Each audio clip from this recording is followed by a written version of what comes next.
Price Lord. இன்னைக்கு நம்ம பார்க்குறதான வசனம் கேப்ரியல் தேவதூதன் மரியாளுக்கு சொன்னதான வாழ்த்து செய்தி.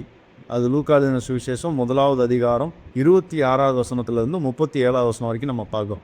அதில் மிக முக்கியமான வசனங்கள் 31வது வசனம், 32வது வசனம், 33வது வசனம். இந்த 3 வசனங்களுமே 2 பெரும் பகுதியில் உள்ளடக்கியதாக இருக்குது. முதல் பகுதி நிறைவேறிய வாழ்த்து செய்தி, அது 31வது வசனம் 32வது வசனத்துடைய முன்பகுதி.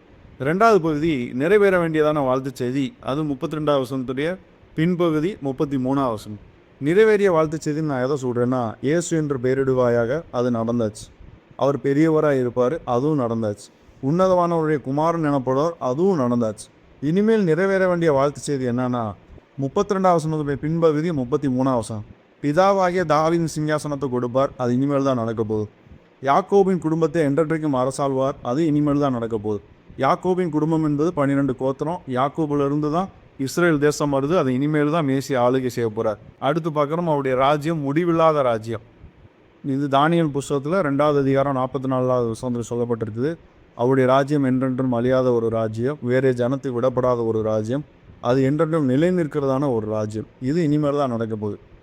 கேப்ரியல் தேவதூதன் இந்த வாழ்த்து செய்தியை ரொம்ப அழகாக சொல்லியிருக்கிறாரு. ரட்சகரில் ஆரம்பித்து ராஜாவில் முடிச்சிருக்காரு, இயேசுவில் ஆரம்பித்து மேசியாவில் முடிச்சிருக்கிறாரு, உன்னதமானவருடைய குமாரன் ஆரம்பித்து பிதாவாகிய தாவீதின் சிங்காசனம் முடிச்சிருக்காரு. பிதாவாகிய தாவீதின் சிங்காசனம்னா தாவீதின் வம்சவழியில் வந்த தாவீதின் குமாரனாகிய மேசியா. இதை இன்னும் இப்படியும் சொல்லலாம், இயேசு கிறிஸ்துவோடைய முதல் வருகை, இயேசுவோடைய 2வது வருகை, அல்லது மேசியாவின் முதல் வருகை, மேசியாவுடைய 2வது வருகை, இப்படின்னு சொல்லலாம். இன்றளவுக்கு யூதர்கள் மேசியா வருவான்னு எதிர்பார்த்து காத்துட்டு இருக்காங்க. அவங்க இயேசுவை மேசியாவை ஏற்றுக்கொள்வது கிடையாது. ஆனால் இந்த வாழ்த்து செய்தி மூலமாக நம்ம பார்க்குறதான ஒரு காரியம், சுதா மேசியா, இயேசுவை தவிர வேறு மேசியா யூதர்களுக்கு கிடையாது என்பதை அழுத்தம் திருத்தமாக அந்த வாழ்த்து செய்தி சொல்லி